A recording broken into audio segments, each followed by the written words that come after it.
changing political calculus of the Muslim world. The theme of second session is the evolving attitude of the Gulf countries towards Israel. As we know, there is a growing openness towards Israel from Gulf region, and many Gulf countries are eager to transform their economies with the assistance of Israel. Establishing of diplomatic relations with Israel reflects a fact that there is a fracture within the Gulf region. It equally sends a message that Palestinians are completely on their own. These deals might be a win-win situation for those states proceeding towards normalization of relation with Israel, but it's seen as a lose-lose situation by the Palestinian. These developments have evoked a mixed reaction from the countries in the Middle East. Some have termed it a betrayal or a step in the back of all Muslim worlds, while others welcome initiative.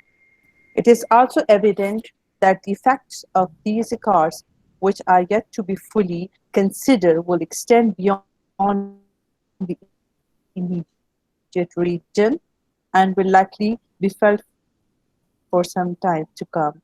Ambassador Javed Hassan to express his opinion about Israel expansionism and the Muslim world.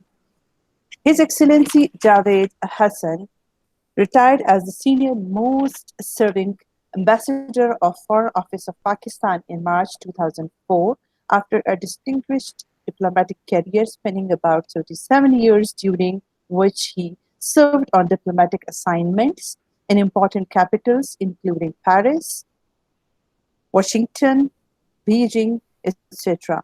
Besides, he served as an ambassador of Pakistan to the Netherlands, the Republic of Korea, and Iran.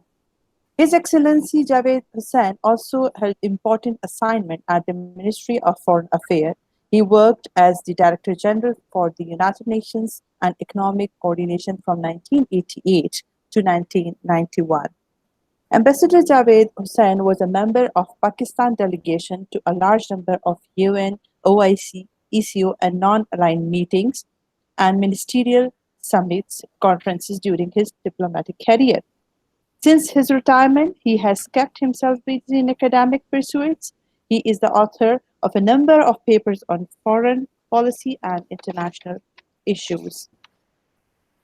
He has also been the president of Lahore Council for World Affairs since May 2012.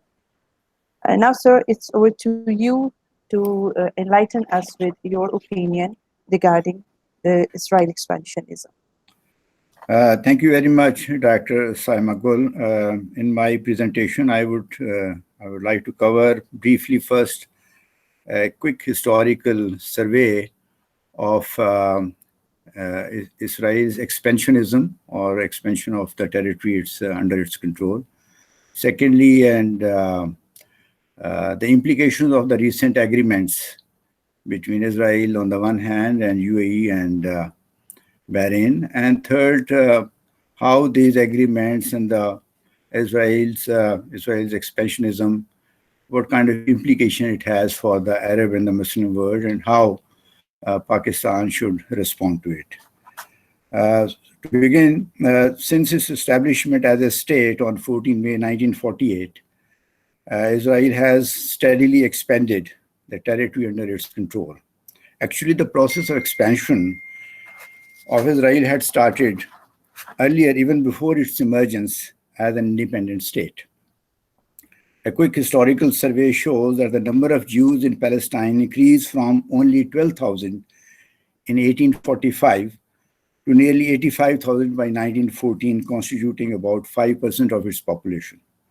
The Zionist movement, as we all know, won the support of the British government for the establishment of a national home for the Jewish people in Palestine through the Balfour Declaration, issued on 2nd November 1917. The League of Nations mandate of 1922 entrusted Great Britain with administering Palestine and assisting the Jewish people in, and I quote, reconstituting their national home in that country, unquote. Accordingly, the British mandatory period saw large-scale migration and settlements of Jews, a settlement of Jews into Palestine, leading to growing Arab opposition to the British rule and to Zionism. The period also saw growing demands by Zionist leaders for self-government. In 1947, Great Britain, exhausted by the Second World War, decided to leave Palestine and requested the UN to make recommendations for the post-mandate arrangements for the territory. The UN General Assembly on 29 November 1947 adopted a plan calling for the partition of Palestine into Jewish and Arab states, with Jerusalem as an international zone under the UN administration. At the time, nearly half of Palestine lands were owned by Palestinians, while Jews owned only 8% of the land. The UN Deviant Plan gave about 56.5% of Palestine to Israel and only 43.5% to Palestine. The UN Partition Plan thus constituted the first step towards the realization of the expansionist designs of the Zionist Jews in the Middle East. It was not surprising, therefore, that while Zionist Jews accepted the UN plan, Palestinians and the Arabs rejected it. In Palestine, the Arab protests against the UN partition plan erupted in violence that soon led to full-fledged civil war. Since the British had made known their intention to leave Palestine by 15 May 1948, the Zionist and Jewish leaders proclaimed the independence of the State of Israel on 14 May 1948. On 15 May 1948, the armies of Egypt, Jordan, Syria, Lebanon, and Iraq joined the Palestinian and other Arab fighters who had been fighting the Jewish forces since November 1947. The civil war was thus transformed into an international conflict. The war ended disastrously for the Arabs and the Palestinians. At the end of the war, Israel gained 78% of historic Palestine, while Jordan took over the West Bank and Egypt occupied the Gaza Strip. More than 700,000 Palestinians were forced to leave their homes, fleeing to other parts of the Middle East. This marked the second step towards the territorial expansion of Israel. The third stage of Israel's territorial expansion came in 1967, when Israel fought another war with Egypt, Syria, and Jordan. Defeating the Arab states, Israel occupied the rest of the Palestinian territories, including the West Bank, along with East Jerusalem, and the Gaza Strip, Golan Heights, and Egypt's Sinai Peninsula. At the end of the war, 300,000 more Palestinians left their homes in the West Bank. Camp David Accords, brokered by US President Jimmy Carter, led to the signing of a peace treaty between Egypt and Israel on 26 March 1979 in Washington, D.C. As a result, Israel finally withdrew from Sinai in April 1982, but in pursuance of its expansionist agenda, it annexed the Syrian Golan Heights in December 1981. The Oslo Accords, signed in 1993 and 1995, restored some territories to the PLO in the West Bank, but it did not mean much for the Palestinians, who had suffered a lot and lost almost all of their country. The PLO presence in the West Bank was also tightly controlled by Israeli forces. Israel finally decided to withdraw from the Gaza Strip in the year 2005, dismantling all Israeli settlements and relocating about 8,000 Jewish settlers. Since the Israeli withdrawal, Hamas, a Palestinian faction, has controlled Gaza most of the time. But Israel continues to control Gaza's air and maritime space, making Gaza's residents dependent on Israel for crucial needs. Israel thus remains in violation of UN Security Council resolutions 242 and 338, which call for Israeli withdrawal from the territories occupied by it in 1967. In a further defiance of those resolutions, Israeli Prime Minister Netanyahu announced on 10 September 2019, that is last year, his government's plan to annex the Jordan Valley. He also reaffirmed his previous pledge to annex all the areas covered by Jewish settlements. The total area to be thus annexed is about 22% of the West Bank. If annexed, it would deny the Palestinians access to the international border with Jordan. The annexation plan is alarmingly similar to the Bantustan formula in the former apartheid South Africa and would constitute another major step towards Israel's territorial expansion. President Trump's peace plan was announced on 28 January 2020 at the White House in the wake of the decisions taken by him earlier to recognize Jerusalem as the capital of Israel, and this decision was taken in December 2017, and recognize the Golan Heights as part of Israel, which decision was taken in March 2019. In November 2019, the US declared that it did not consider Israeli settlements in the West Bank as illegal. This was a marked departure from the previous US policy on the subject, but asked Israel to refrain from annexation before the release of the Trump peace plan. The stated purpose of the Trump peace plan is to outline the terms of an agreement to be signed by both the parties to end the conflict between the Israelis and the Palestinians and clear all claims made by both parties to the conflict. The authors of the proposal envisage that the achievement of such a solution would endow Palestinians with the right of self-governance while denying them any powers that might constitute a threat to Israel. During the press conference at the White House, where Trump's peace plan was made public on 28 January 2020, that is earlier this year, Netanyahu made it clear that the peace plan would allow the Israeli government to immediately annex the Jordan Valley and West Bank settlements while committing not to create new settlements in areas left to the Palestinians for at least 4 years.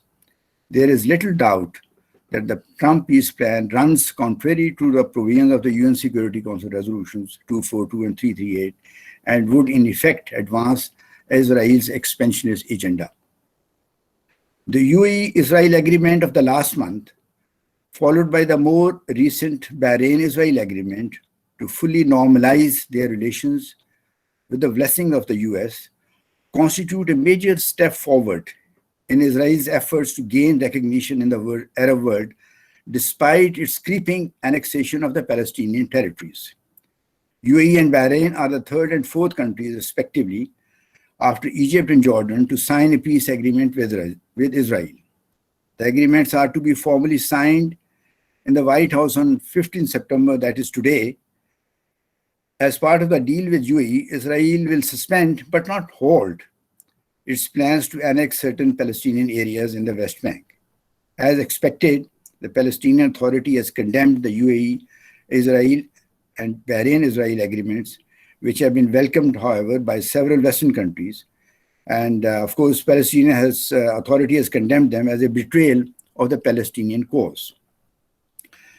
While Saudi Arabia has linked its recognition of Israel to an internationally recognized peace accord with Palestinians, the Arab League foreign ministers significantly failed to reach an agreement on the draft resolution condemning the UAE-Israel agreement at their recent meeting in Cairo. Therefore, the possibility of some other Arab states following in the footsteps of UAE and Bahrain cannot be totally ruled out. Turkey and Iran have strongly condemned Israel's agreements with UAE and Bahrain, but opinions in the Muslim world also remain divided. In a nutshell, Israel's peace agreements with UAE and Bahrain have served to advance Israel's expansionist designs and the US hegemonic ambitions in the Middle East. From an analytical point of view, divide and rule has historically been the policy of imperial powers ruling over subject nations.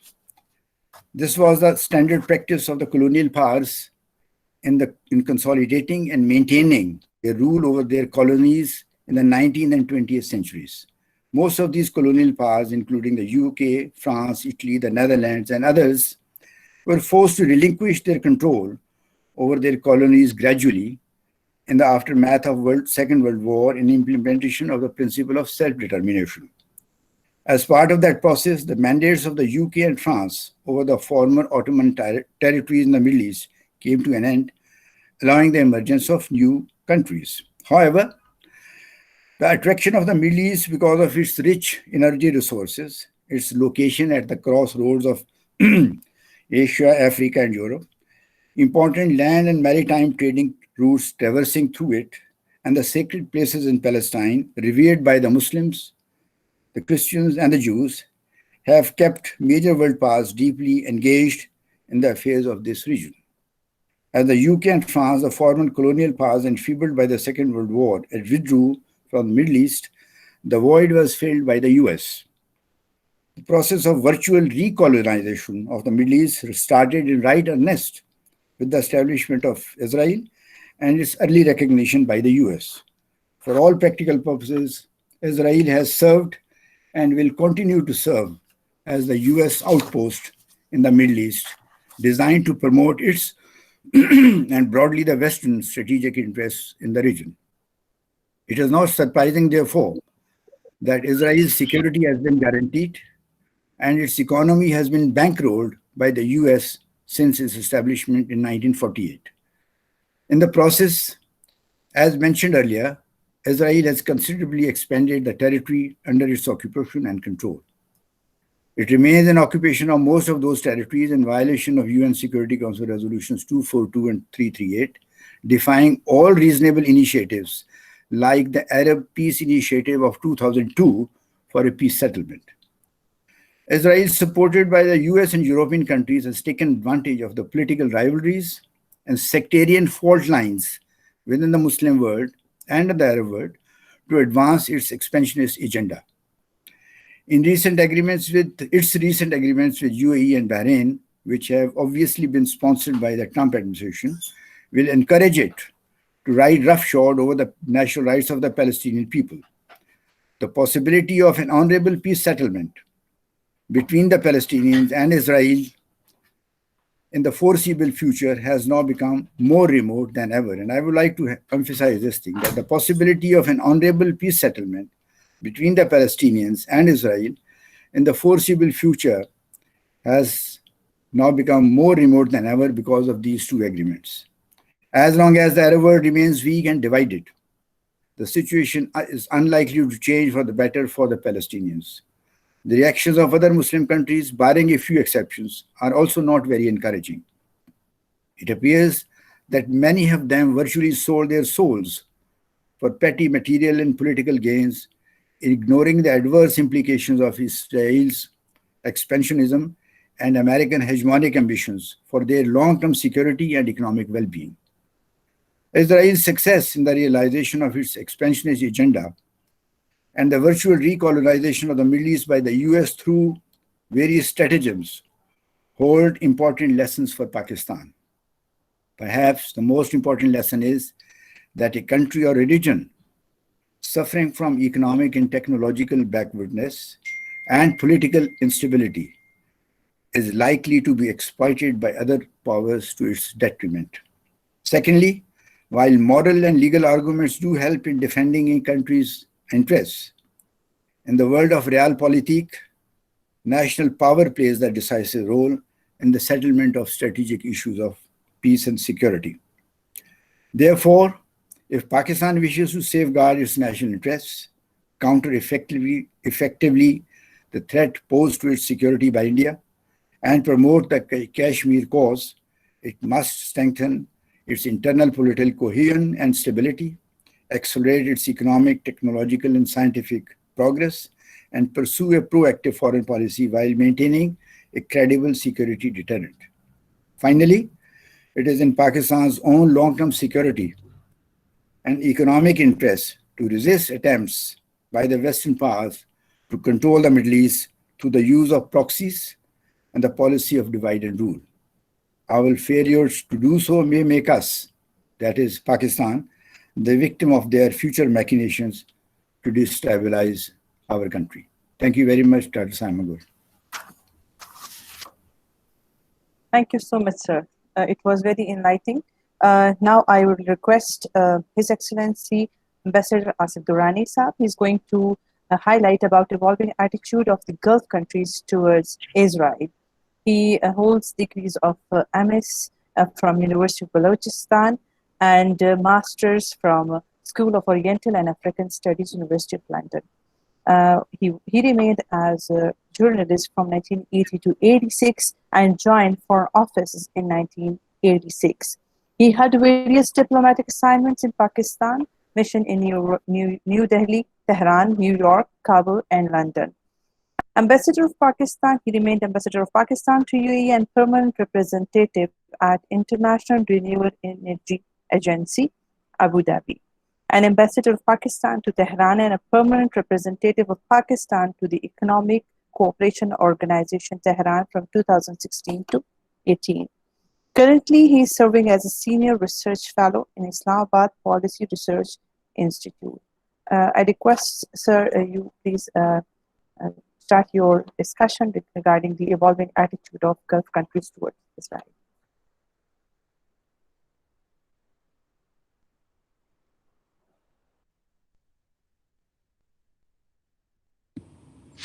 Thank you very much. Am I audible, Dr. Simon? Sir, it's very clear. All right. Thank you so much, Dr. Simon Gul. And I also thank Dr. Minhas Majid Khan, Chairperson, Department of International Relations, University of Peshawar, for inviting me to this very important webinar.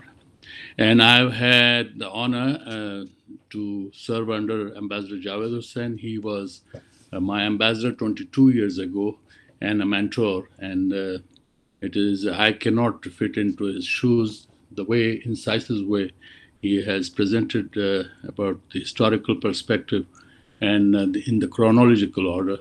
That has itself been an education, and his analysis have always been respected in the Foreign Office. So a real pleasure to join the forum with His Excellency Javed Hussain. Coming to the theme regarding evolving attitude of the Gulf countries towards Israel,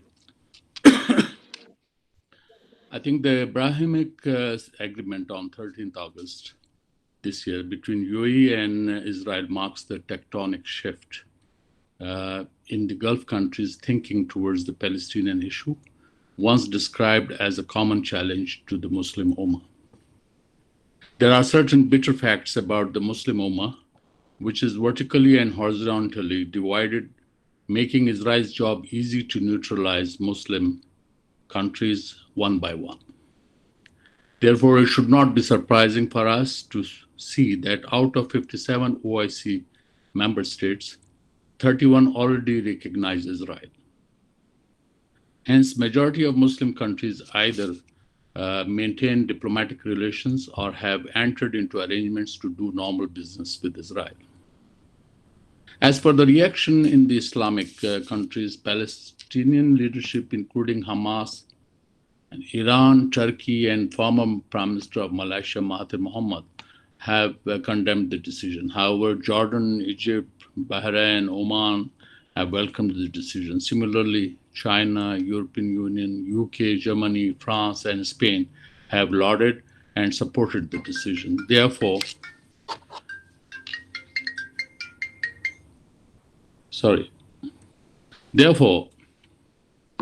overall reaction has been favorable to the UAE and Bahrain. Saudi Arabia may not have formally recognized Israel, but its permission to Israeli civilian aircraft to overfly the Saudi territory may be a precursor to formal recognition of Israel at a later date. Similarly, Oman is already in business with Israel without formal announcement of recognition of Israel. Kuwait and Qatar, dependent on US goodwill for their security, are only a matter of time to join the list of Gulf states having formal relations with Israel. Let me also say that it is primarily the Muslim world, especially the Middle Eastern countries, which suffer from disunity and mutual disputes. Iraq, Syria, Lebanon, Libya face death and destruction on a daily basis, while neighboring countries, Iran, Turkey, Qatar, Saudi Arabia, UAE, on various pretexts are actively involved either in fanning those disputes or siding with one of the party involved in the dispute. Even within Palestine, there are sharp differences between Al-Fatah, Hamas, and Jihad Islami. If there is no unity amongst Palestinians, then they should not blame others. I'm sorry, I have to be realistic, and then these are, it may sometimes are not liked by some audiences I've faced in the past 2 weeks. Let's come to Gulf states. They have multiple concerns in neighborhood, forcing them to adopt friendly policies towards Israel as an assurance to their security and continued support from the US. Iran and Turkey have emerged as existential threat to Saudi leadership of the Muslim world. In the Middle East context, Iranian factor has dominated the UAE's decision, rooted in serious tussle between the Iranian brand of political Islam and Arab monarchies which have been resisting Iran's revolutionary agenda and zeal with the support of America and Western allies. Obviously, Iran's revolutionary euphoria of initial days calling for liberation of Harman Sharif and Makkah and Medina, or subsequently playing Shia card, has been a source of discomfort amongst the conservative Arab states. UAE and Bahrain's decision demonstrates that to secure their interests, the GCC countries may go to any extent, including shaking hands with Israel. Not only that, most of the GCC states got alarmed when Obama administration courted Iran for signing the nuclear deal in 2015 known as Joint Comprehensive Plan of Action, or JCPOA. It hastened Saudi attack on Yemen in the hope that Obama administration would delay the signing of JCPOA due to Iran's involvement in arming Houthi militia in Yemen. However, once Obama went ahead with the nuclear deal, the GCC countries proffered to make common causes with Israel to oppose Iran in the region. For Israel, Iranian ingress in Iraq, Syria, Lebanon, Palestine and Hamas, and Yemen poses serious threat and a rare opportunity to put up a common front together with the GCC countries against Iran. Israel's offer of access to high tech, including weapons and cooperation in agriculture and food security, have been additional temptations for the Gulf states to normalize relations with the former. Turkey's assertive role has been a new phenomenon in the Middle East politics. President Erdogan's pan-Islamism has become a source of worry for the Gulf states as they apprehend that an emerging alliance between Iran and Turkey may be detrimental to their interests, although Iran and Turkey do not see eye to eye on many regional issues, including Syria. The question of leadership in the region has somehow crept into the psyche of the contending states.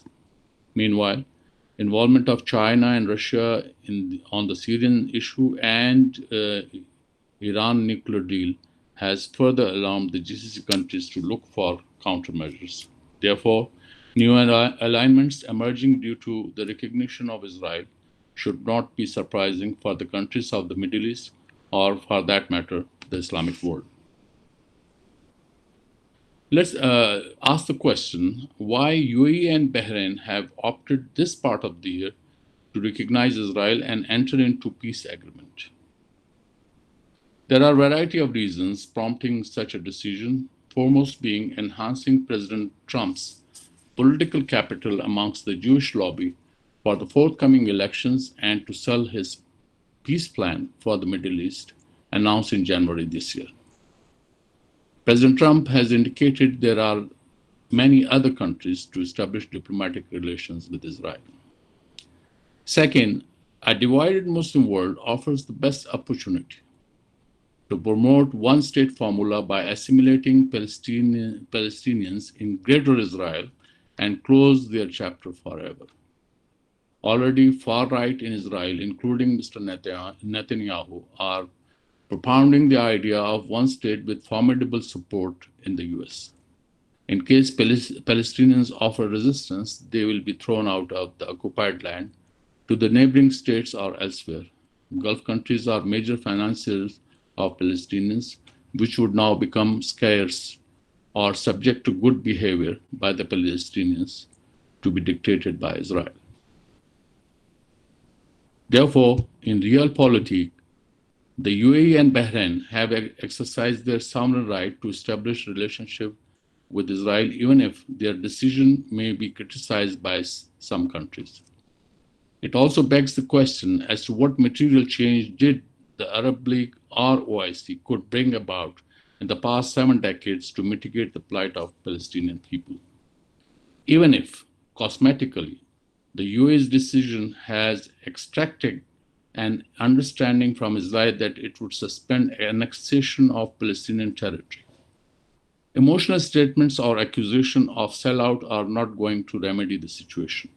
A realistic assessment based on ground realities would reveal a sorry state of affairs with the Muslim world, which, despite tremendous natural and human resources, is beholden to the Western powers' goodwill. In reality, Muslim world lacks technological or military prowess to make a difference in the global affairs. Therefore, we should expect more such recognitions in future. I thank you. Thank you so much, His Excellency. Dr. Durrani Saab, it was very enlightening. It was very in-depth analysis of the present situation. Now I would like to invite Dr. Abdul Qadir. He's going to discuss about the evolving attitude of Iran towards Arab-Israel relation. Dr. Abdul Qadir has done his PhD from the Department of International Relations, University of Balochistan, and did his MPhil from Area Study Center, University of Balochistan. He is presently the Assistant Professor at the Department of International Relations, University of Balochistan. He has published many articles of international and national policy related, particularly related to Iran nuclear deal. I request him to, sir, kindly start your discussion regarding the evolving attitude of Iran towards Arab-Israel relations.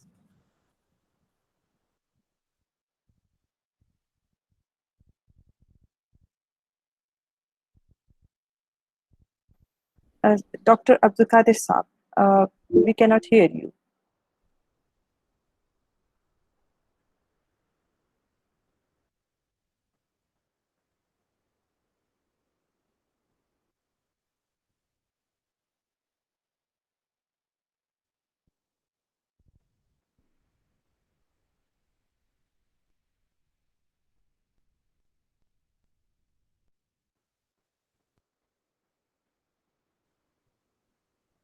Dr. Abdul Qadir Saab.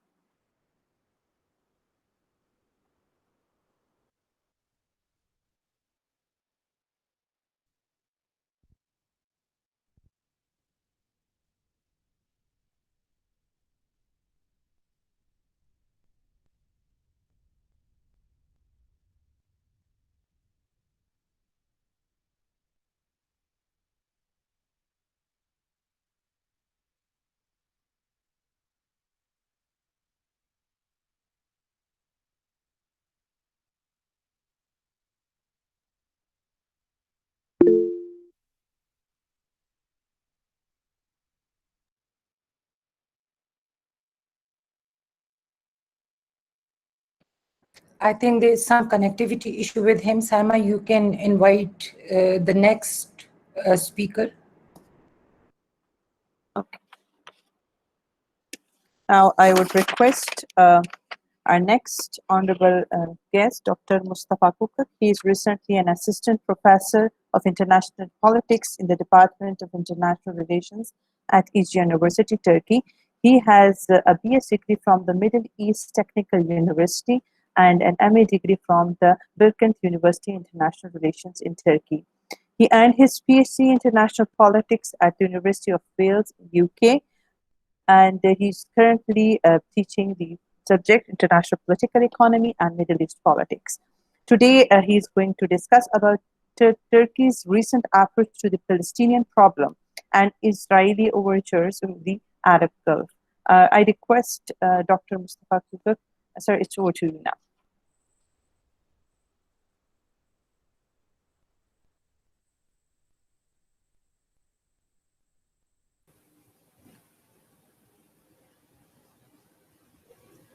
Thank you very much. for inviting me to talk in this webinar, and I am very glad to participate in this webinar and talk about Turkey's approach to Palestinian problem and the Israelis' relations with the Gulf Arab states. And recently, Israel and United Arab Emirates has signed a peace deal, and this had important implications in regional politics and involving Turkey as well. And I'll highlight a number of responses, especially in the media. And political columnist David Gardner from Financial Times saw this normalization treaty as one motivated largely by Netanyahu and Trump's domestic political considerations. And he argued that the two leaders each have political reasons to welcome the treaty at a time when they were going through hard times and facing serious charges and challenges at home. And the agreement gave a temporary boost to their domestic political standing. So it has important domestic political side, this treaty. And the deal with the United Arab Emirates is undoubtedly a breakthrough for Israel. And Mr. Netanyahu has built recently close relations with a new generation of Arab leaders, young Arab leaders, such as Mohammed bin Zayed Al Nahyan, the Crown Prince of Abu Dhabi, and Mohammed bin Salman, the Crown Prince of Saudi Arabia. Both share Israel's enmity towards Iran. But in the words of Financial Times editorial, the peace may have helped Netanyahu and Trump, but it will not help to achieve a wider peace in the region, including most notably peace in Israel-Palestinian and Israeli-Iran relations. It will not support normalizations or improvements in Turkey's relations with Israel either. And a similar assessment came from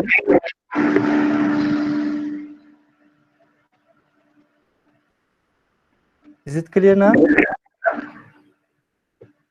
Dr. Kadir, Dr. Kadir, we have invited Dr. Mustafa, and he has started his talk. We apologize, but after him, we are going to request you again. Yes, I was having some problems, internet problems. So please go ahead, sir. No problem, sir. Please go ahead. So nice of you. So nice of you, sir. Thank you. Dr. Mustafa, please. Yeah. Jason Peck from monthly journal Foreign Policy also saw that the Israel-UAE deal won't bring peace, but it will prolong the war in Libya or elsewhere in the region. And but despite Trump and Netanyahu's promotion of the agreement with great fanfare, it has just been reflecting actually, or registering the emerging geopolitical fault line in the region after the Arab Spring. So it was not a historic or watershed moment in Israel-Arab relations, but it was just mirroring the newly emerging Arab Cold War. This was my main argument, my main thesis that I am going to talk about today. And this agreement is doing no more than cementing or solidifying the regional divide between traditionalist monarchies and their rivals. And while their proxies, allies fight over Libya and Yemen and elsewhere in the region. And a couple of days ago, David Hurst, the editor-in-chief of the Middle East Eye, also claimed that the intended target of the deal, the UAE and Israel alliance, is not Iran, but Turkey, whose regional power ambitions a threat to Gulf rulers. And this was not a big claim. It has some truth because Turkey and Iran has found themselves on the same side, in this particular issue, but in some other issues as well. And they, unsurprisingly, they both denounced the treaty, and especially Turkey. Turkey argued that this treaty is just a betrayal of the Palestinian cause. So Turkey denounced the treaty, and also Turkey threatened to suspend relations with the United Arab Emirates, and even talk about considering the withdrawal of its ambassador from the UAE. So Turkey's relations were quite harsh, and this was not unexpected, because Turkey had some issues with Saudi Arabia and United Arab Emirates and Egypt. In Egypt in the last almost decade, so after the Arab Spring, especially after the Syrian crisis, after Morsi has been changed from power, or defeated from power by a military coup. So Turkey's approach to Middle Eastern politics has become quite assertive and quite proactive and quite interventionist, and this of course didn't make happy especially the traditional monarchies in the region, including Egypt. So and unexpectedly, in the recent meeting of the Arab League, and Turkey was regarded as the real threat to Middle Eastern peace, and a subcommittee was established to reconsider Turkey's interference in Middle Eastern politics. And why is this so? Why Turkey has become quite interventionist and became quite a part of Middle Eastern politics, and this has a particular context. And Turkey. So now I would like to put Turkey's approach to Middle Eastern politics in a historical and international systemic context. So when Turkish Republic was established, and Turkey's relations with Middle East were quite minimal. So because of historical reasons, the near Turkish rulers saw the Arabs as betraying the Ottomans, and the Arab nations or leaders saw Turkey as an ex-dominant player and power. So there were these historical animosities between the two sides, and also Turkey's approach were quite became Western-oriented, and Turkey was also quite interested in its nation-building project. And up until the outbreak of the Second World War, Turkey's relations were quite minimal in the Middle East. And Turkey's leaders also justify their minimalist approach to Middle Eastern politics under the banner of peace at home, peace abroad, and also non-interference in the internal affairs of its southern neighbors. But after the Cold War, Turkey's orientation has become quite Western-oriented because of the Cold War politics. Turkey considers Soviet Union as the main threat to its national security rather than the earlier great powers anymore. So, and Turkey joined NATO and became a participant of many Western international organizations. So, and also Turkey domestic political change also took place. One-party rule was replaced by a multi-party system, and a new party came in, and it was also quite Western-oriented. And so during the Cold War years, Turkey's foreign policy orientation were quite constrained by the international system, so by bipolar international system. So constrained by the systemic forces, Turkey's foreign policy were quite Western-oriented. And yes, Turkey again followed its traditional foreign policy, but this time Turkey's approach to Middle Eastern politics will become quite Western-oriented.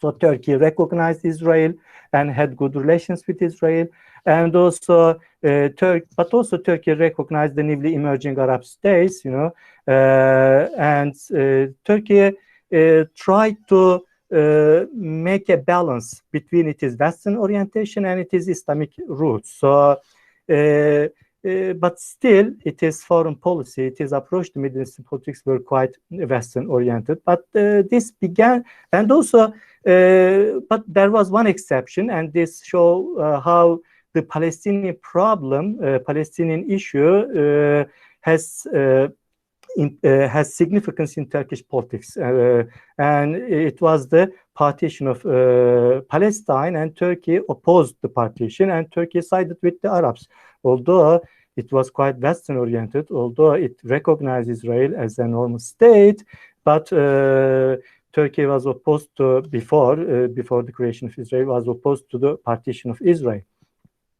And later on, Turkey on various occasions sided with the Western powers, and alienated many Arab countries. But this began to change in the 70s.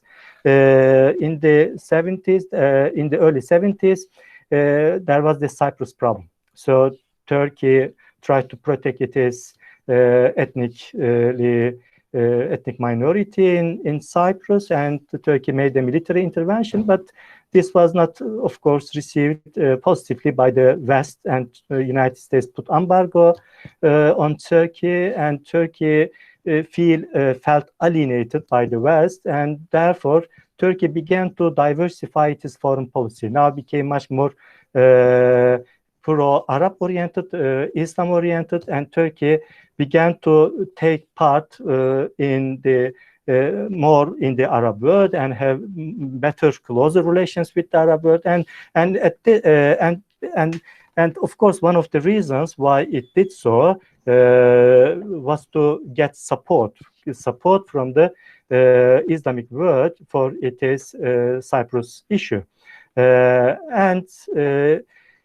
and this was the time Turkey's foreign policy began to change and began to be much more balanced rather than just Western-oriented. And this change has continued, up until today. And Turkey always supported.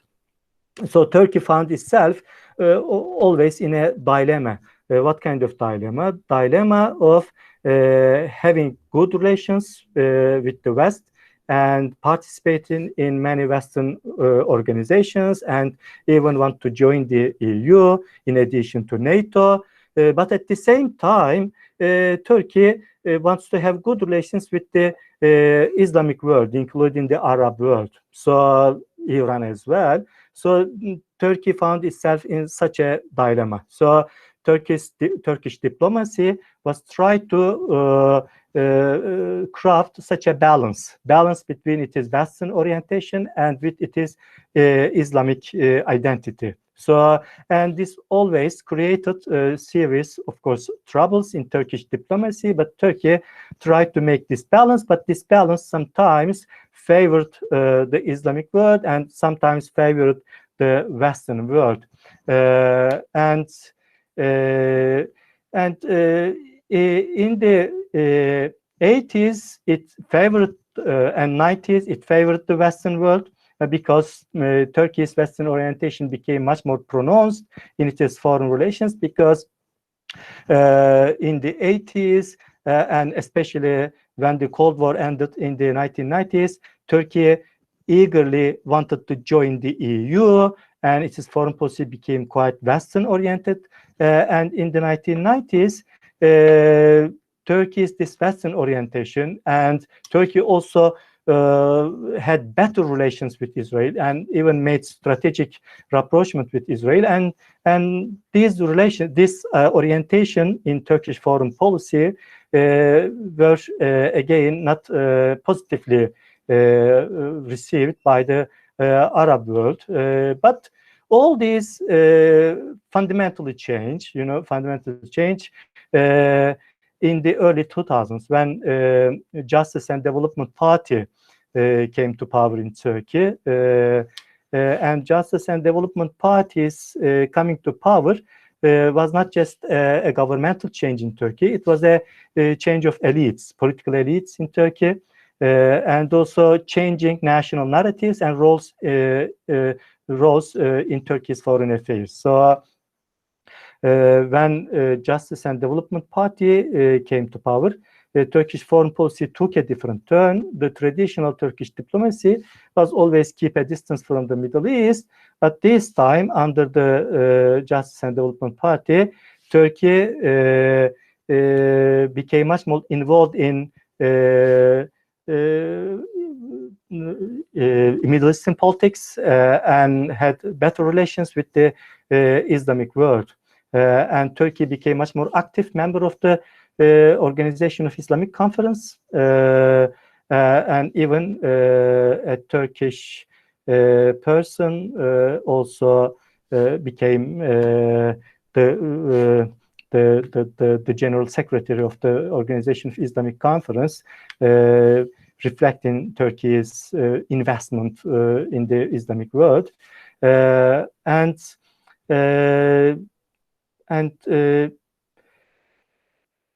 Turkish foreign policy under Erdogan, under Justice and Development Party, involved representation of the Muslims in the surrounding regions. So Turkish foreign policy had a now much more Muslim and Islamic character in the 2000s.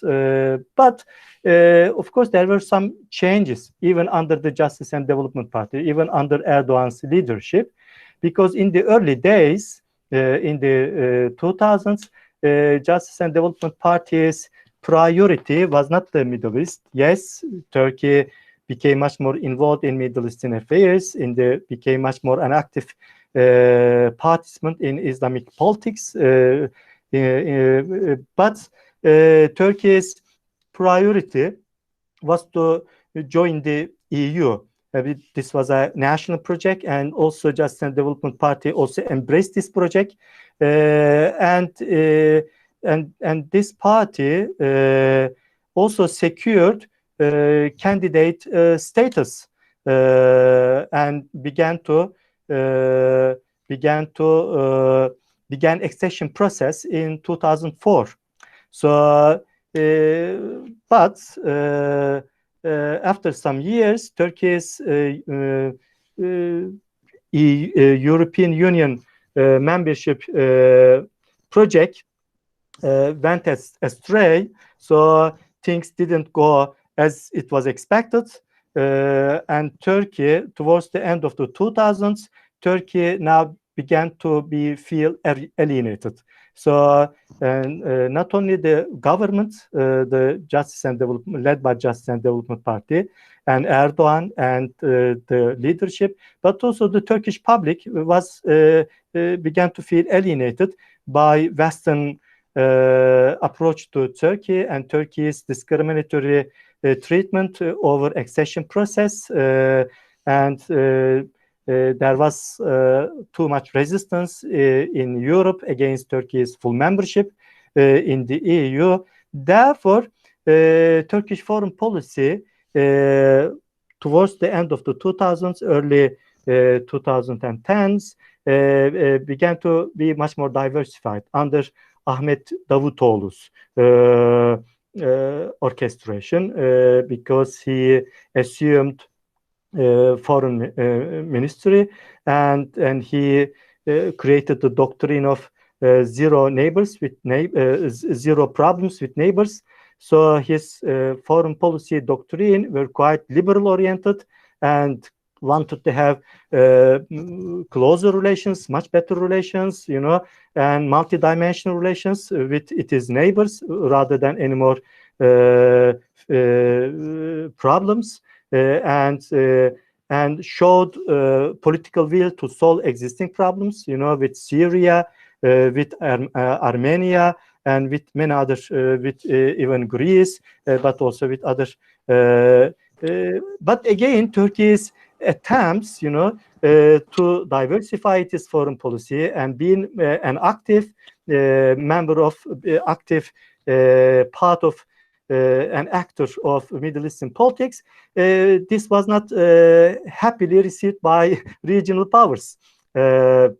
So Saudi Arabia, Egypt, they saw Turkey's increasing involvement in Middle Eastern affairs as a competition, as a kind of competition, and they saw many Arab leaders saw Turkey's involvement in Middle Eastern politics not as welcome, but as involvement in their domestic affairs. And yes, there was truth in that, because Turkey's approach to Middle East politics had a particular approach, especially after the Arab Spring. Turkey gave its full support to people's uprisings in the Middle East in 2010, and Turkey also supported Muslim Brotherhood and their affiliates in Egypt, in Egyptian politics, in Syrian politics, and in other countries, in Tunisia.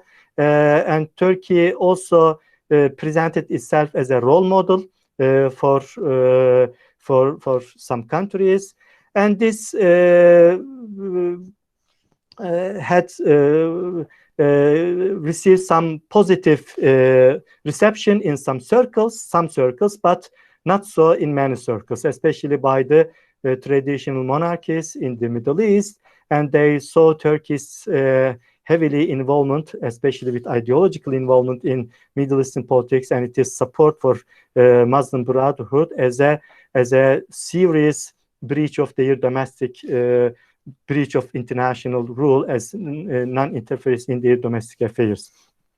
So therefore, Turkey began to have serious issues with Egypt, and Turkey also didn't recognize Sisi government as it came to power by a military coup, and Turkey protested this government and withdrew its ambassador from Egypt, and Turkey had frozen its relations with Egypt. And later on, a journalist was killed in Istanbul consulate of Saudi Arabia, and Turkey also take this issue to international courts, took this issue to United Nations, and to find the perpetrators.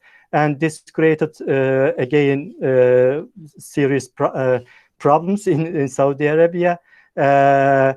So therefore,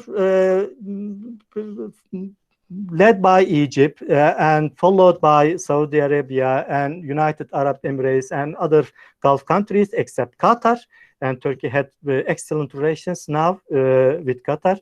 A new axis of emerged in Middle Eastern politics, and this axis constituted on the one side Israel, Egypt, Saudi Arabia, United Arab Emirates, supported by the United States and other Western powers, and on the other hand, the outliers like Turkey, Qatar, and even Iran. Although Turkey had some issues with Iran, but they found themselves in this greater regional politics on the same side in this Israel's rapprochement with Gulf Arab states. So therefore, it was not unexpected. It was not surprising that Turkey protested Israel's treaty, normalization treaty with United Arab Emirates and Bahrain, and Turkey tried to present itself as the true champion of Palestinian problem and as the representing the interests of Muslim societies. So therefore, Turkish leadership is quite assertive in that, and and this policy is continuing in Turkey. So let me stop here, and if there are any questions, I may very happy to respond later. Thank you. Thank you, Professor Mustafa. Dr. Saima has some issue with her internet connectivity. So I'll first of all welcome Professor Dr. Nasser Jamal, Dean, Faculty of Humanities, Arts and Humanities. I would also like to thank Professor Dr. Ijaz, who has joined us, and other distinguished guests.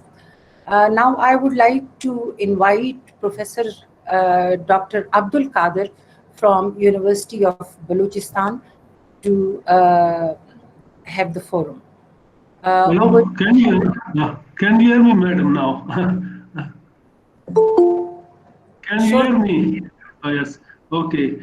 So Yes, I had a problem with the internet. I think most of what I was about to speak, most of the speakers in the first session, in the second session, they have spoken on that basically what was the deal about UAE, Israel, Israel, Bahrain, the deal brokered by United States, especially Donald Trump's son-in-law, Jared Kushner, who is advisor to Donald Trump.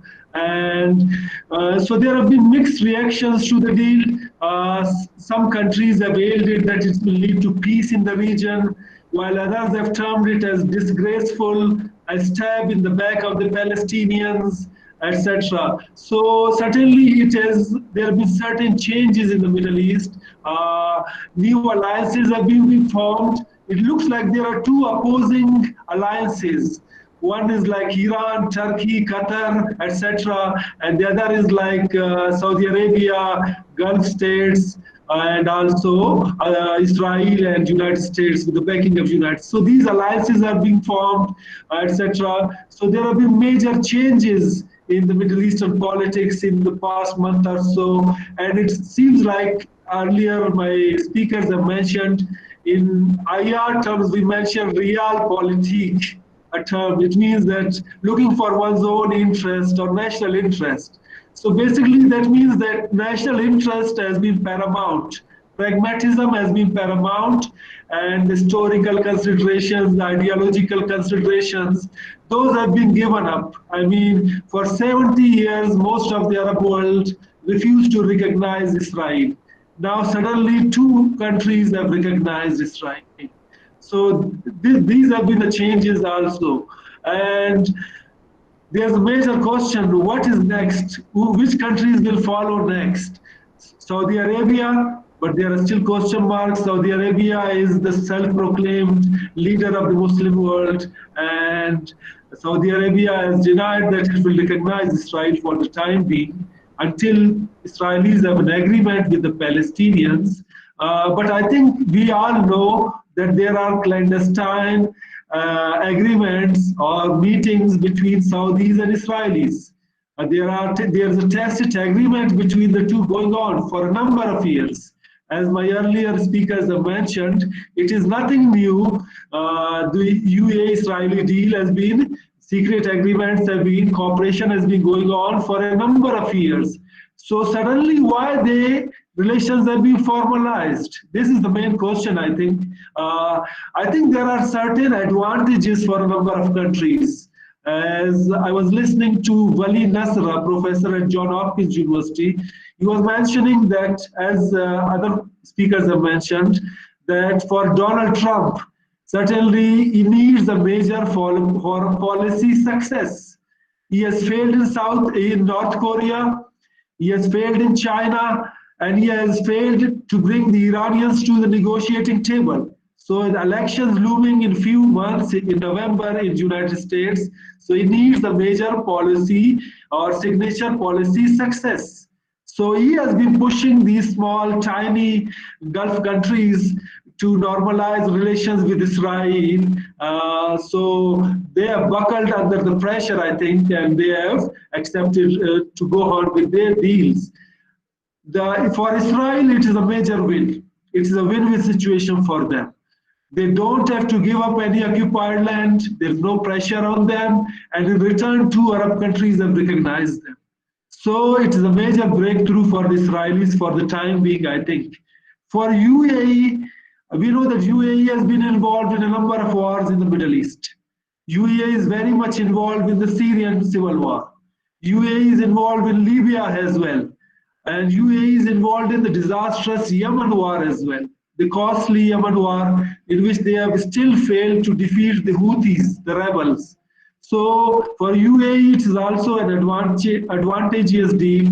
They can get economic support, they can get cyber security, military equipment, etc. From Israel or United States. So for them, it is a good deal up till so far.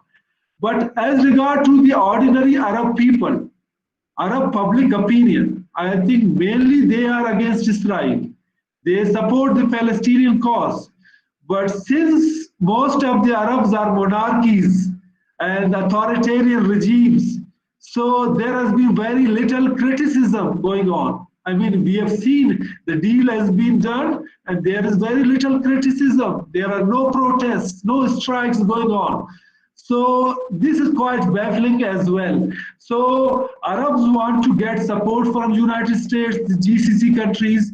They believe that with Israel, they will get more latest equipments. With regard to UAE, for example, there is talk of F-35 planes going on, the latest planes that only Israel has in the Middle East. So they may get that as well. But what about the Palestinians? I mean, the Palestinians have completely been abandoned, sidelined. There's a strong anger among the Palestinians. Like, how could the Arabs do this? Our brothers, our Muslim brothers, how can they do this? So the priorities have shifted. GCC countries feel that the Palestinian cause is a small cause. Iran is the bigger issue, they feel. That needs to be tackled first. So for Arabs, basically, the two-state solution that they talk about, the Palestinians, that seems a distant memory, unfortunately, a distant goal. And the deal will actually encourage Israel, embolden Israel to occupy more Palestinian land. And the annexation, suspension of annexation, as it is advocated in the deal, if that is just temporary. That is just a token gesture. That is, I mean, nothing to the Palestinians. Israel will again resume its annexations and continue to occupy land while they have been accepted by the Arabs as well. But that's what Israel was asking for 70 years. I mean, now they have got it and there's no one to stop them. Palestinians have been left behind. And my basic topic is that with regard to Iran, Iran's relations with Arab countries and Israel as well. We all know that Iran and Saudi Arabia are divided on sectarian lines. They are fighting bitter proxy wars all through the region, in Syria, in Yemen, etc. And with catastrophic results, I mean. Hundreds and thousands of Syrians have died. They have become refugees, etc. So this power struggle has pushed Saudi Arabia towards US and Israel, this tacit agreement between Israel and Saudi Arabia. And what the presidency of Donald Trump has done, Donald Trump has unilaterally supported Saudi Arabia. So instead of being a mediator or trying to maintain a balance, as President Obama did, Obama tried to adopt the hands-off approach. He didn't meddle in the civil war in Syria, and he asked the Arabs to come to terms with Iran. But Donald Trump has unilaterally supported Israel and Saudi Arabia. He has shifted the embassy, American embassy, to Jerusalem. He's asking other countries also to do so. So that has raised the tensions, heightened the tensions in the Middle East. And there is a risk of broader confrontation in the Middle East. Now Israel has been given safe passage, even by Saudi Arabia, to fly planes India is being given safe passage to fly planes over Saudi airspace. So these all alliances, basically, all these countries are united because of their mutual animosity towards Iran. They want to confront Iran, they want to contain Iran because Iran's influence has increased since the fall of Saddam Hussein.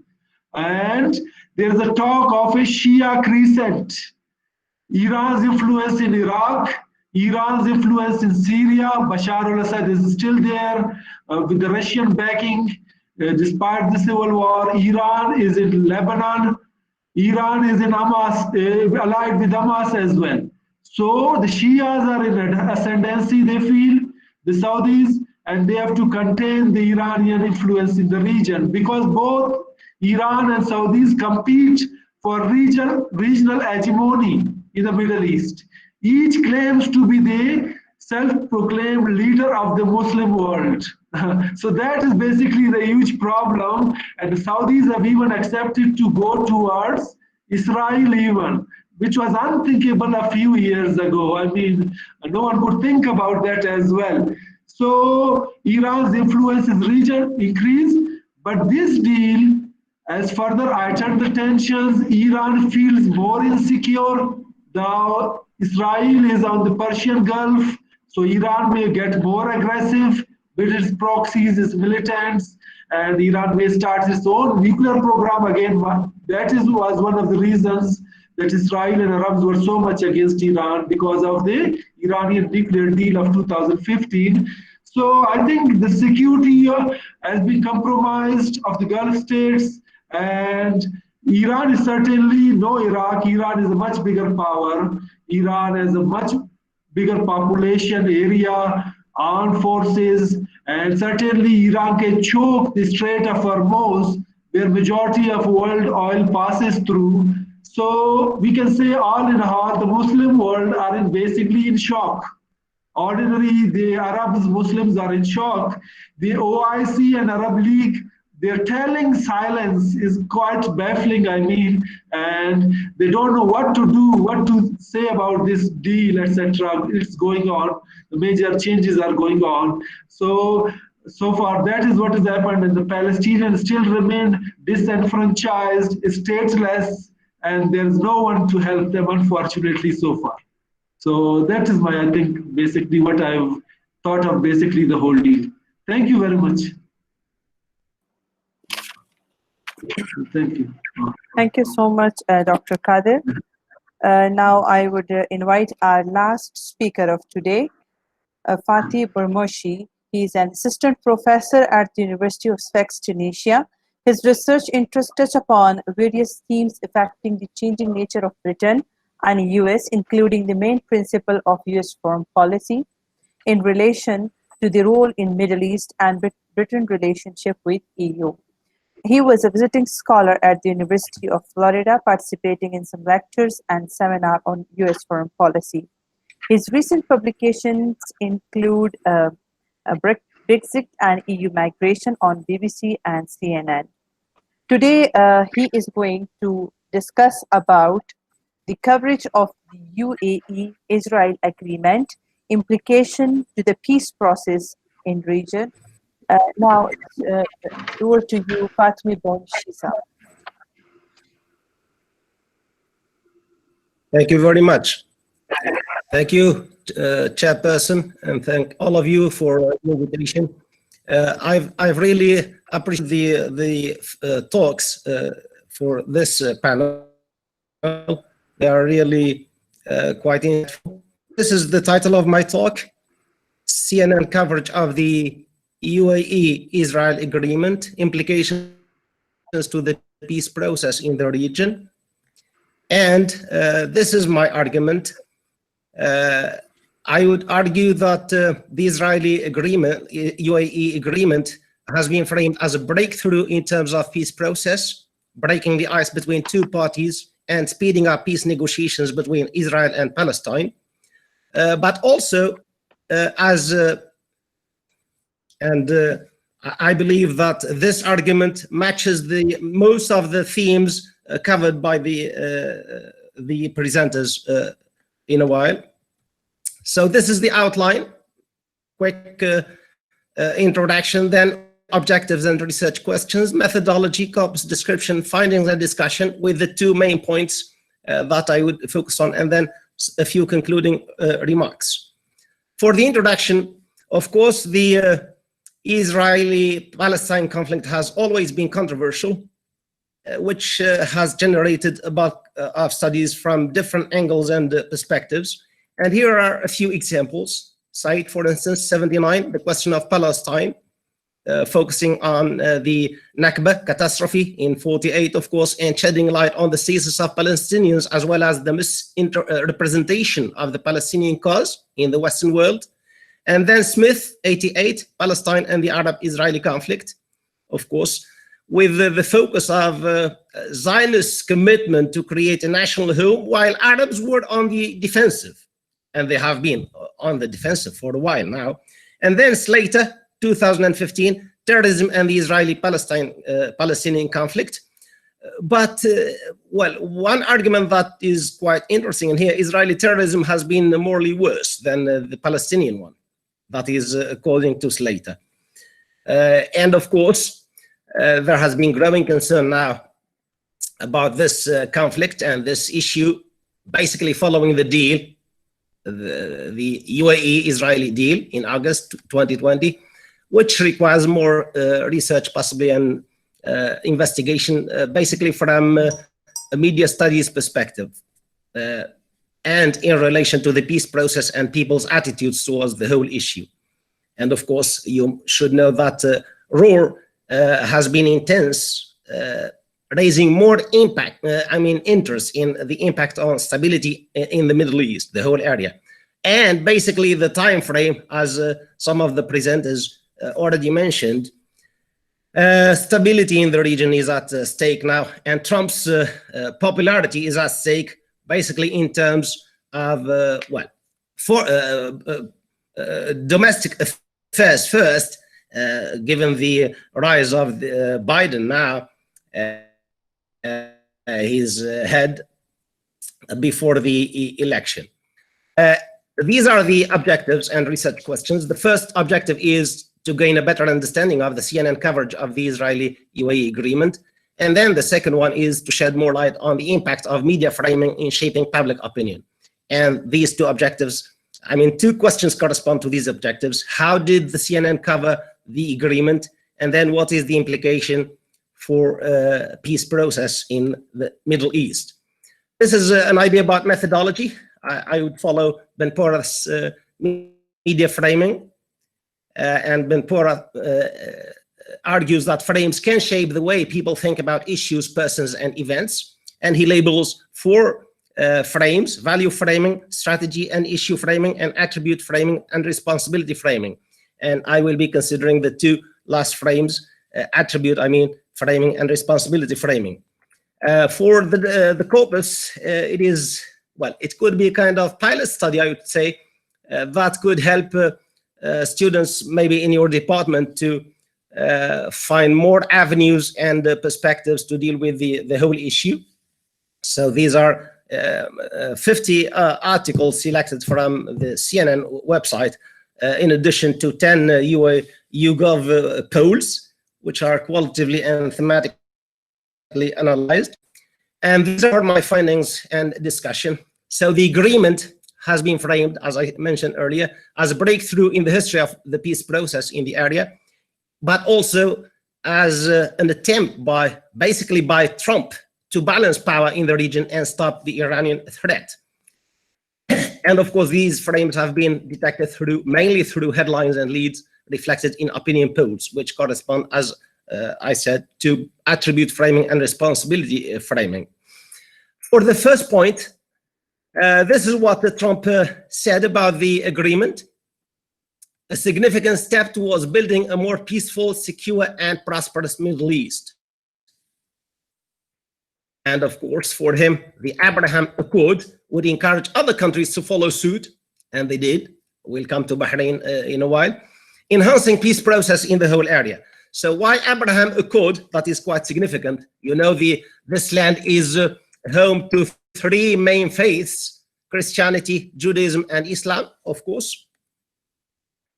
And look at the daily survey about Trump's tweets in August, conducted in August 13th and 15th. A huge breakthrough. That was the opinion, the attitudes of people towards these tweets. Great, 21% versus 36%. You see, not many bad or terrible, as you can see. And then for Netanyahu, the deal is a historic one because it would establish full and official peace. We'll see how. Paradoxically, the deal would not put an end to annexation. That is what some of you mentioned.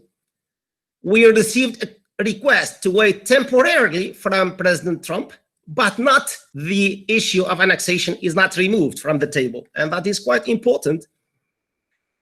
For Lapid, Israel's opposition leader, he welcomed the deal also, and he sees it as a way forward for diplomatic relations. But for President Mahmoud Abbas, of course, it is a betrayal of Jerusalem and a de facto recognition of Jerusalem as the capital of Israel. For Fawzi Bahroun, for instance, spokesman for Hamas, it is a stop in the back of the Palestinian cause, and it would also increase aggressions against Palestinians. For O'Brien, U.S. National Security Advisor, the Middle East was a mess when Trump took office, and this is an implicit accusation of Obama's handling of the Middle East or performance in the Middle East, right? So Trump is correcting the mess, maybe, or settling many issues, or correcting some of the deeds that Obama had performed there before. The deal, of course, I mean, surprisingly, the deal was astonished. I mean, some department officials in the US who saw it as a game changer, breaking out the mold. And this is how that's reflected in opinion polls. So look at how they see Trump as handling the Middle East a few days after the deal, the announcement. So strongly approve, right? 23% versus somewhat approve, 80%, which is not bad given his unpopularity basically with the pandemic. And 54% of Americans approved of the deal. That is in 20th August. For Kushner, this is one serious problem, you see, related to the deal. So it was reported that he seriously discussed selling F-35 fighter jets to the UAE. So look at the kind of concessions or what was behind the scene to reach this agreement. And for one official, of course, or some of Trump's administration was able to seize on the UAE and Israel's common enemy of Iran as a way to achieve this agreement. And this is why I'm going to go ahead to the second point, which is balancing power and stopping the Iranian threat. In summer 2016, a retired Saudi General Anwar Ashqi visited Jerusalem, of course, and meeting Israeli politicians while seeking to revive interest in a Nobel Peace Initiative from 2002. But at the heart of the visit was the two countries' mutual enemy, Iran. And Steinitz, Israel Minister of Energy, stated in November, "We have partially clandestine ties with many Muslim and Arab countries. It's the other side who is interested in hiding it." You see, and our ties with the moderate Arab world assists us in blocking Iran, and that is the main point. In September 2017, Netanyahu stated there is cooperation in various ways. This is confirmed. Well, the first argument is confirmed by Netanyahu also on various levels, he said, but it is not yet out in the open, so clandestine too. But what is not yet out in the open is much greater than in any other period in Israeli history. Things are changing in terms of this kind of relationship. And then Gillett, I hope. That is how it is pronounced, former director of the Political Military Affairs Bureau at Israel's Ministry of Defense. The Arab used to be our worst enemies, and now we are living in spring based on common enemies. Understandably, Iran is the most important ones. And for Faisal Abbas, editor-in-chief of the Arab News, unlike Qatar, he said, Saudi Arabia has not supported Hamas, which has fired missiles into civilian areas and doesn't have a slogan cursing Jews or wishing death to Israelis like the Iranians and their Houthi and Hezbollah agents. These are the four maybe powers or parties that represent a major threat in the region. And in May 2018, Pompeo, US Foreign Secretary, argued that the US will work to counter Tehran's regional activities, curb its influence in the Middle East, and make sure that it never gains a nuclear power. And you know that they withdrew from that agreement signed under Obama. Iran will never again have carte blanche to dominate the Middle East. The US hope to create, that is still Pompeo, the US hope to create a broad international coalition to counter Iran, mentioning Australia, Bahrain, which followed, Egypt, India, Japan, Jordan, Kuwait, Oman, Qatar, Saudi Arabia, South Korea, the UAE, and many, many others worldwide. And of course, look at this poll showing Iran versus Israel. So with 44% of people think that Iran is an enemy and 31% as unfriendly, right? Look at that, how it compares to Iran. And then as far as the UAE, 32% think it is friendly and 6% think it is an enemy, right? And 8% doesn't lie, not very much. But look at the differences. And for Aaron, who is formerly Israel's ambassador to the US, Knesset member and deputy minister, more than its economic and diplomatic potential, though, the deal or the accord, the agreement, is of immense strategic value. It signifies the emergence of a united Middle Eastern front against Iran.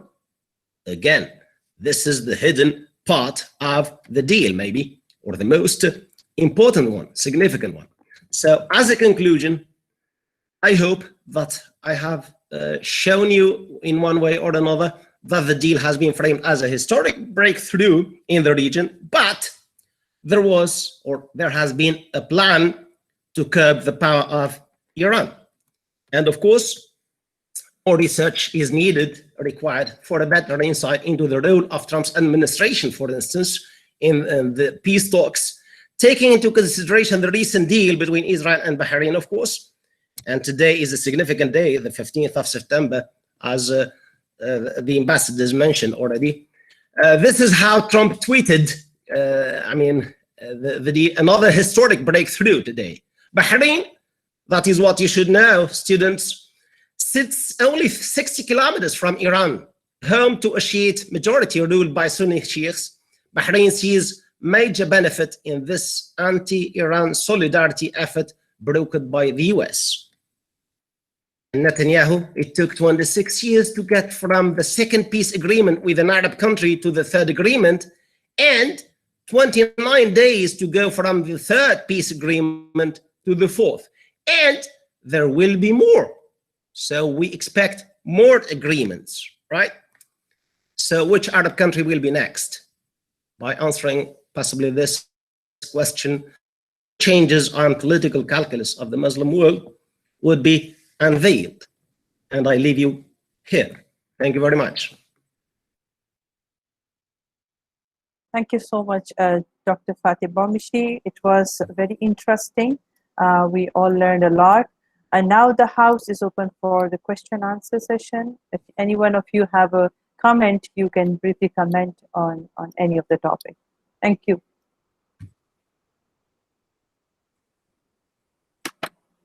Thank you.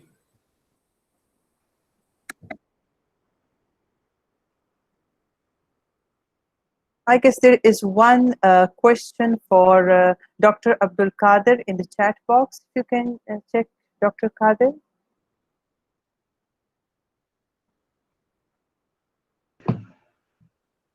The question is that, as you said, sir, our Palestinian brothers, why are we all talking about the Palestinian Muslims while there are more severe crises Muslims are facing in Myanmar, Yemen, China? Secondly, why is Iran suddenly feeling insecure because of UAE-Israeli deal? Weren't these countries already in tussle with Iran? As regard to the question that why Iran is suddenly feeling insecure, I believe, as I told so, that now the deal gives Israel a foothold on the Persian Gulf. I mean, that is much closer to Iran's borders. That's why Iran feels insecure. As regard to the other question, that why we are not talking about other problems like in Myanmar, Yemen, China, etc. I didn't say that they are not problems. They are also huge problems. What's happening in Yemen, I mean, I mentioned it. It is a disaster what is happening in Yemen.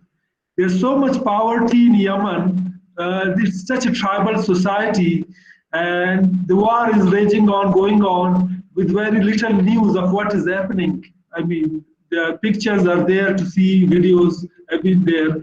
So those are all issues, problems, but the long enduring conflict among Palestinians and Israelis, that is still relevant among the ordinary Arab masses.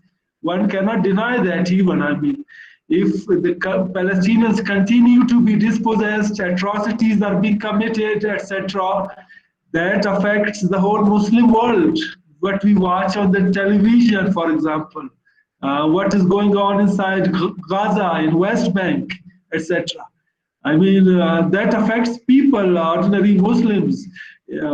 I mean, as I teach international relations, we all talk about realpolitik and serving one's own national interest, etc. I mean, one has to look at also the ethical, humanitarian, moral considerations also. I mean, it's not just all interest-based and national interest. What about other things as well? So that is basically my point of view, I think. Okay, thank you. Thank you, Dr. Thank you, Dr. Qadir. Saima, there are other questions in the chat box. If you could address them and ask. There was this one question. We have another question from there's Uzair. a question. There is one question from Uzair. His question is, if possible, can our esteemed speaker give a brief theoretical perspective regarding Israel-Palestine for a better understanding of students of IR? As we certainly can't call it a peace settlement of dispute. I think this is a comment or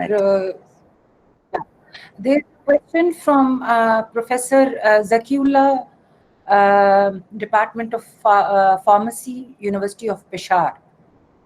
And he's asking from Professor Mustafa. My question is, what is the chance of KSA, Kingdom of Saudi Arabia, to accept Israel? Is it possible in near future, as propagated on media and social media, although they have categorically denied it?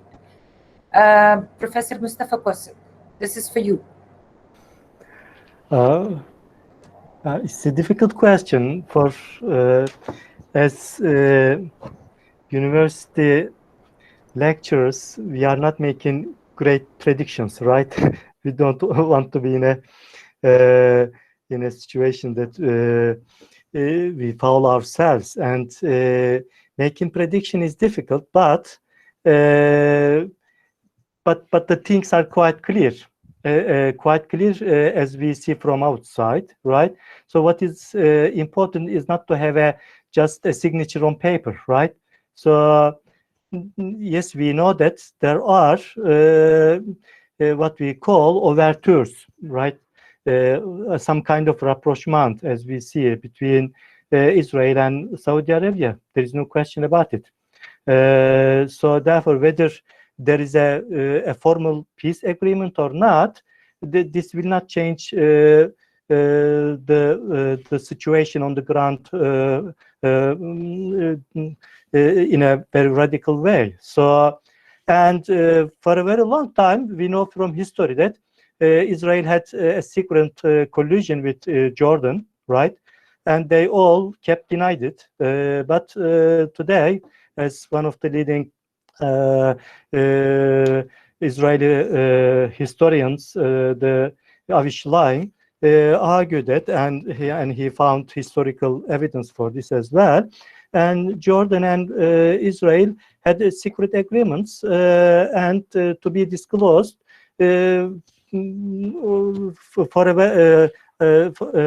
disclosed much later.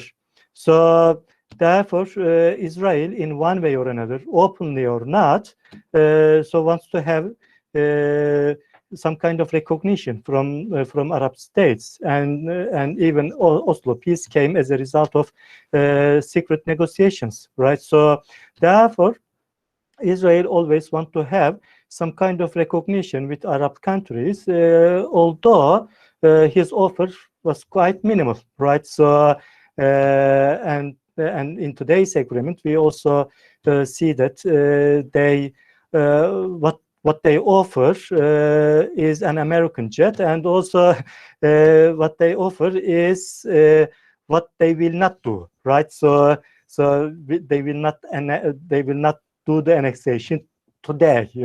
They just postpone it, right? So that is the offer as we know it, But we are not spies, so we can't know what is happening behind the curtains. But from our open sources, what we know is this. So therefore, we know that young Arab Gulf rulers, like in the UAE and Saudi Arabia, they want to have good relations with Israel, but the trouble is for them is the domestic population, right? So the Arab public is not ready for this, and they can't have such open relations with Israel, especially in the case of Saudi Arabia, as trying to be or playing the role of leadership in the Arab world as well as the Islamic world. So therefore, for Salman, at the moment, it's quite difficult to have an open recognition of Israel. Yes, they have good relations, but they can't make it an official one. Thank you, Dr. Mustafa. There is another question asked by Sayyid Izaz, and this question is for Dr. Abdul Qadir.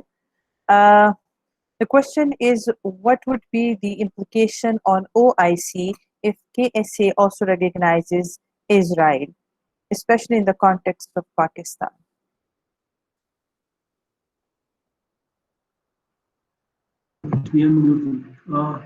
As I mentioned that there are clandestine agreements, or Israel and Saudis are both, they are in a tacit agreement.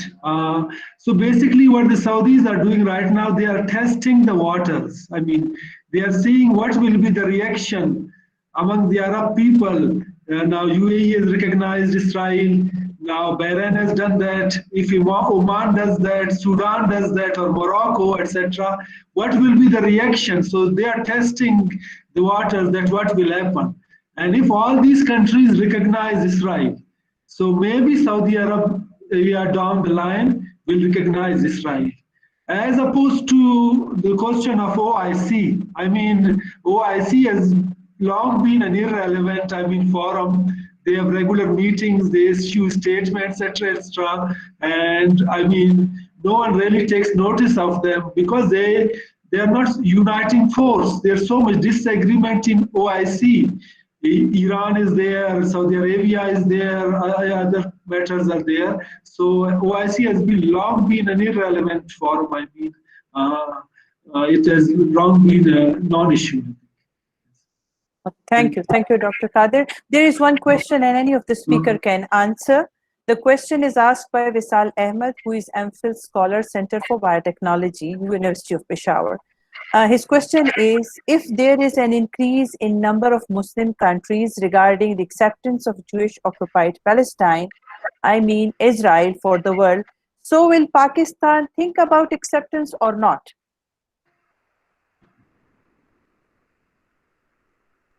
Any of the speaker can answer.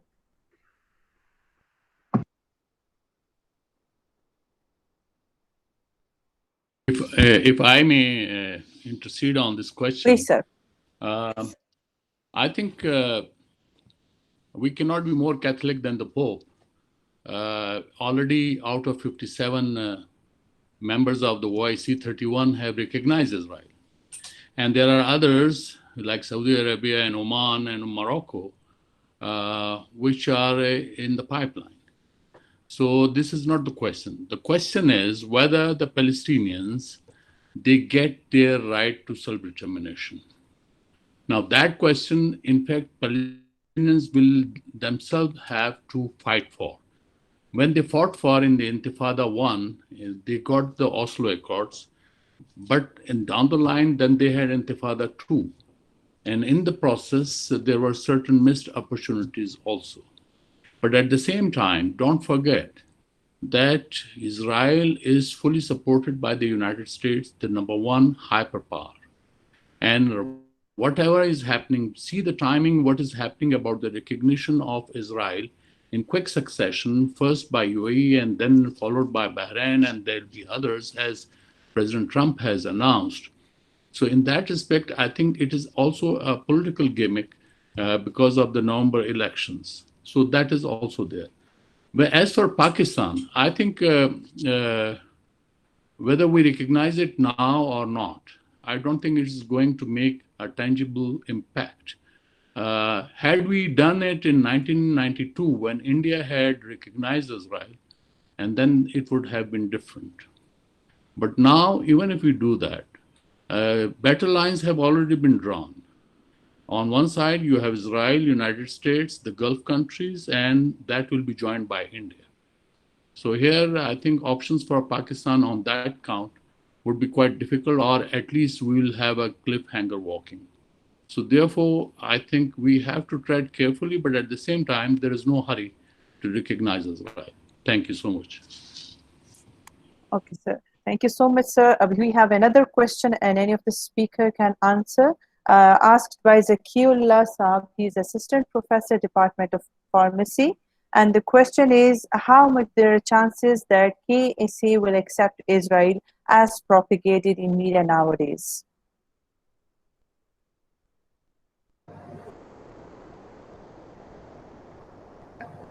Anyone can answer the question. And any of the panel.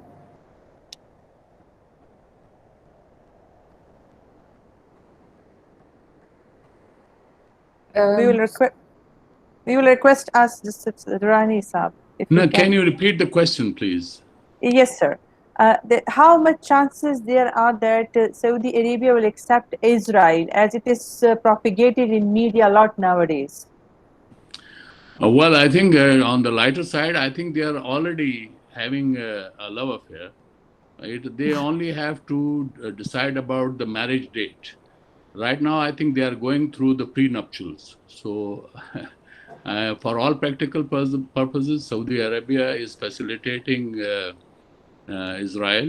Overflight permissions are granted to the Israeli aircraft. So I think I take it as prenuptials. They are now discussing the prenuptials before actual marriage. Thank you. Thank you so much, His Excellency.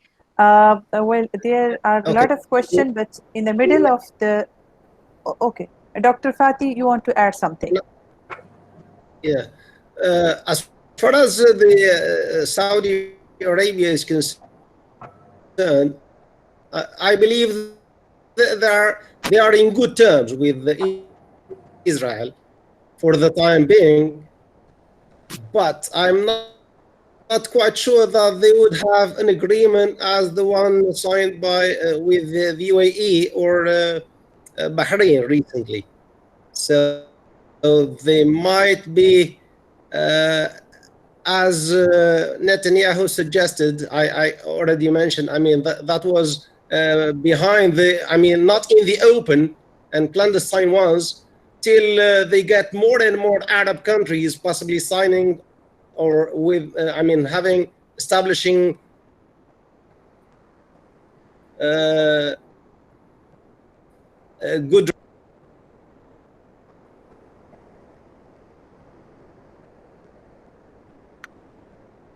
I think we have lost connection with Dr. Fathi. Dr. Fathi, can you hear me?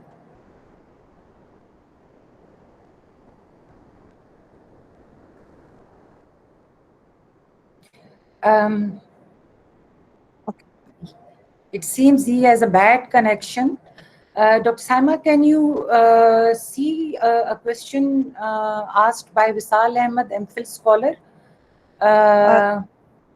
No, madam, I don't have that question as I have written in the chat box. In the middle of the session, I lost my internet connection.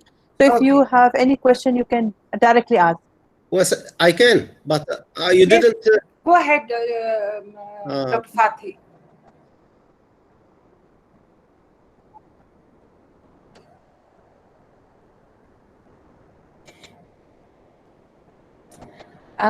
Okay. I think there is some problem in the So it internet, is Dr. not Farmashi. from our side. So you missed my comment on that. It seems. I would say that can you hear me? Yes, you're loud, sir. Can you hear me now?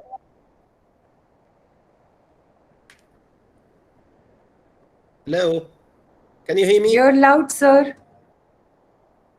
We can hear you, sir.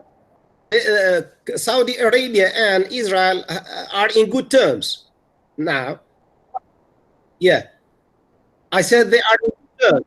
Saudi Arabia and Israel are in good terms. But I don't believe that they would sign an official agreement soon. They may wait for more Arab countries to join UAE and Bahrain to see more and more reactions, maybe, right? Because, as I said, so Netanyahu already argued that they have had many close ties with Arab countries and in the Middle East, but not in the open, right? So why having this official agreement with UAE now and Bahrain? Well, maybe playing a good game, but that could serve Trump very well as far as foreign policy is concerned, because that could be a key to his re-election. That is my view. Thank you, Dr. Fathi. We have another question from Imran Zahoor from BS Disaster Management. His question is, what is the role of United Nations regarding Palestine and Israel issues in this current circumstances?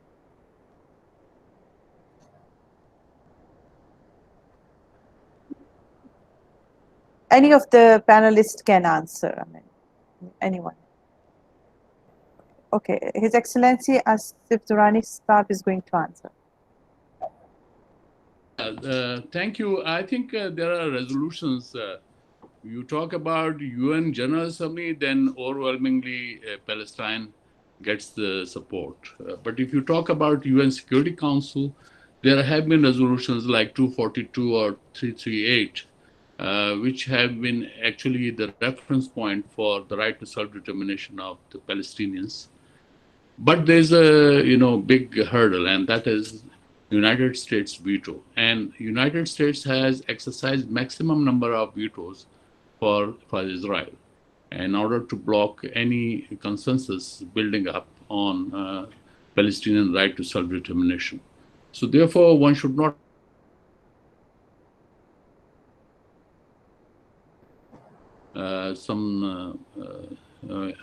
support, at least at the very important forum, which is UN Security Council.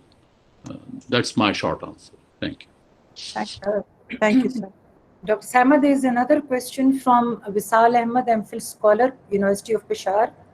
He's from Center of Biotechnology and Microbiology.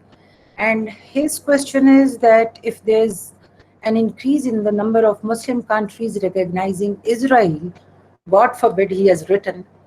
Madam, it is already addressed, is answered by the panelists. About Pakistan. Yes, exactly right. Okay, fine. His Excellency Asif Durrani Sahab, I answered it. Okay, fine. Thank you. Okay, thank you, madam. Thank you. If there is any other questions from the participant,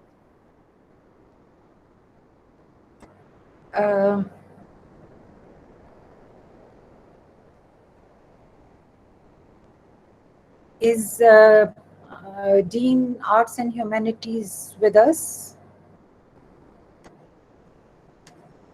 Yes, Professor Majid, I'm here. Sir, would you like to say something? Sure, if you want me to. Please go ahead, sir. Okay.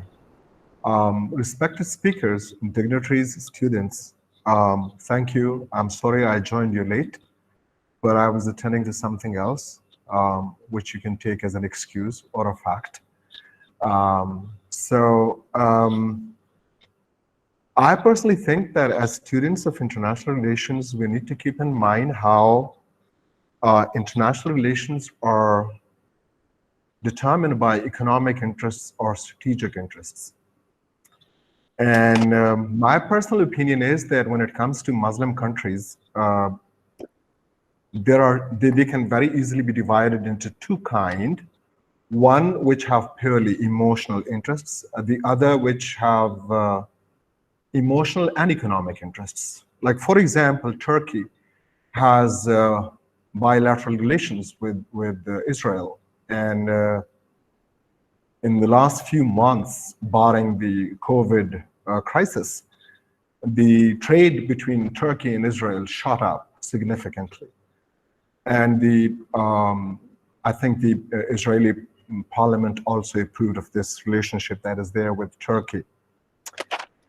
Turkey is one of those countries which perhaps has both emotional and economic reasons, because given the economic crisis that Turkey had, it had to explore the avenues of some economic ties with countries wherever they are, irrespective of their belief system.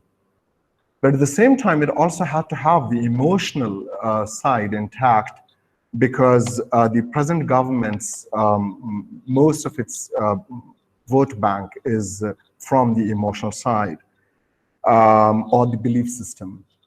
The Middle Eastern countries we have recently joined, or they've recently recognized Israel. Now, mind you, Turkey, I understand, does not have diplomatic ties with Israel.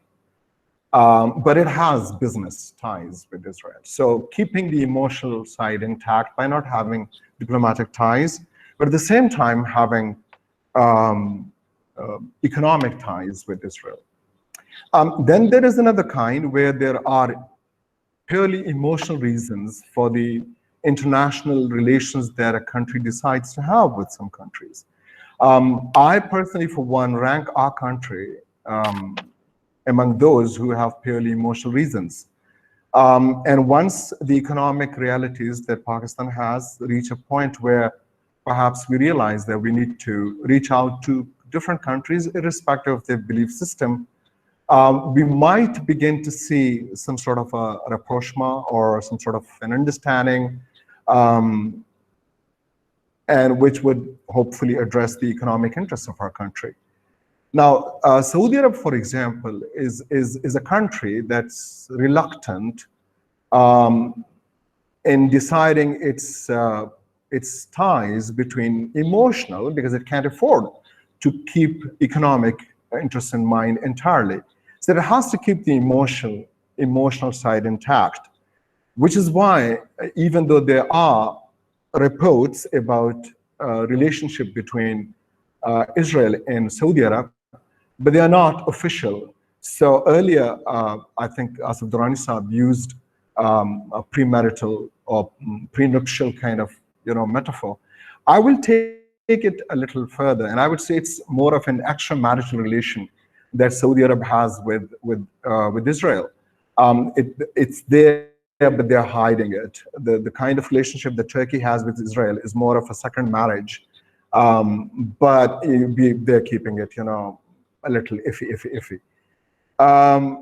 So I, as a non-international relations student, would look at it this way, that if we have a question about where one or another country will go in terms of its ties with Israel or with any other country, it's only a matter of how soon. It's not a matter of if, it's a matter of when, because it will happen. When exactly a country as a whole decides to make this shift from emotional interests to its economic interests. Like, for example, there are countries for which, no matter which country they're dealing with, like one of the speakers mentioned, I think there were some F-35 kind of planes or something. So if you look at the US, it does really a very amazing job with how it caters to the emotional needs of some people, and at the same time, you know, keeps its economic interests in mind. So somebody is fighting Israel, Israel is fighting somebody, and in either case, US is selling its weapons, for example. You can look at it that way. So for me, international relations is really a very, you know, interesting field, more of a marriage of economic convenience, not so much of matters of heart. It's a matter of mind. And I hope that some of the countries which have emotional reasons before it, you know, do not take very long, because we have seen what not having relations with other countries has done to the world. We need to understand how we may not like them, but we will still sell to them and we should still buy from them. And hopefully, like Durrani Sahab said, that, you know, we should not rush into it. But, you know, however the economic and the international challenges and changes take place, that one or another country will decide. As I said before, it's not a matter of if, it's a matter of when. And that is all that I had to say. And I wish I had joined you earlier. Thank you very much. And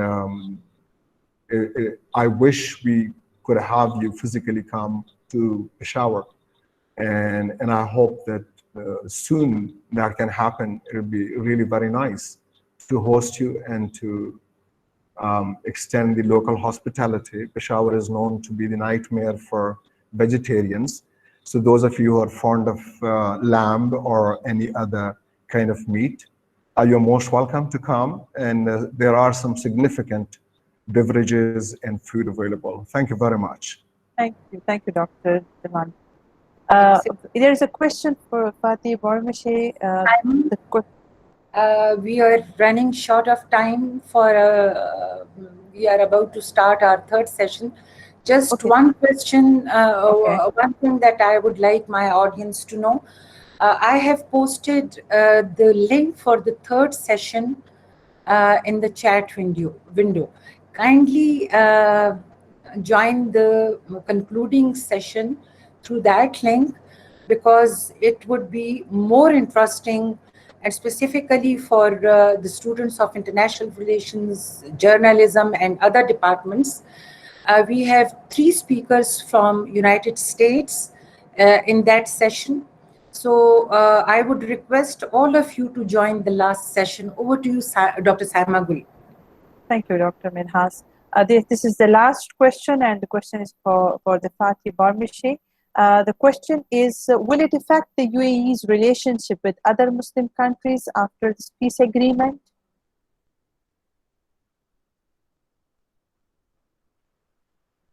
Sir, you are with us.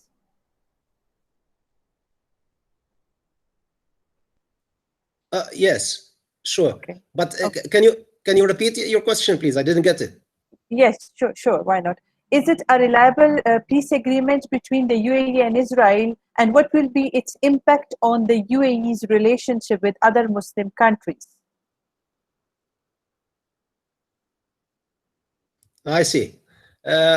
Well, I would say that is, well, reliability or not, but since it is based, this agreement is not a peace agreement. So it is an agreement to normalize relations with Israel. So it is based on economic interests, basically, right?